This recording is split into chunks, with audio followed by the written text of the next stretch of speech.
It's 1992, and this is Bastard.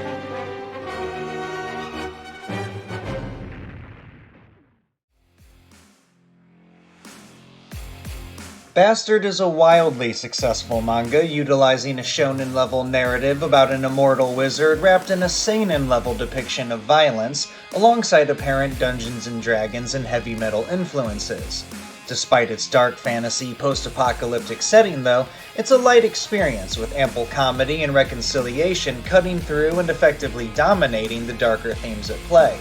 But where Bastard really excels is in its use of fantasy elements, which occasionally reaches a par with the best fantasy creations out there. There are scenes in this OVA that portray aspects of the fantasy genre that often go overlooked, and they are portrayed so perfectly and with such style that it can feel like watching a good JRPG at times.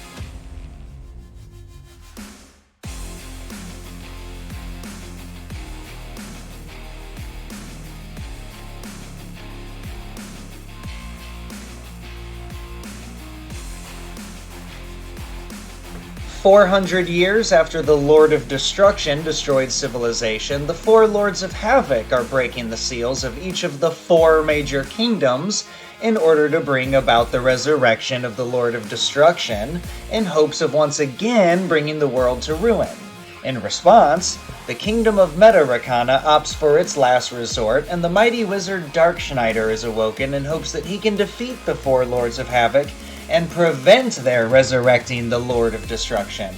But Darkschneider is a notoriously power-hungry, foul-tempered wizard who once nearly conquered the world himself before he was sealed away, so can he really be trusted as humanity's savior? And even if he can, is he going to be able to defeat the four Lords of Havoc?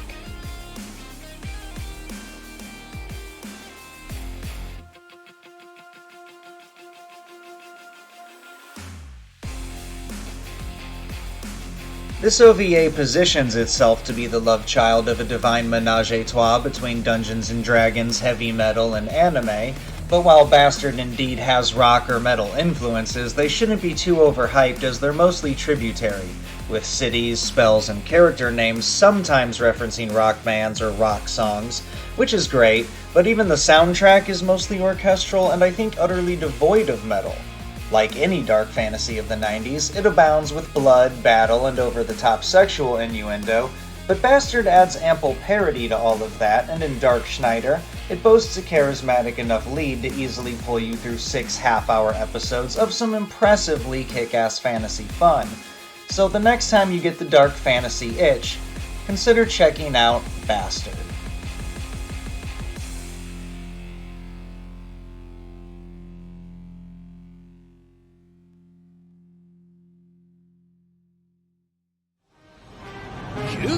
超絶美形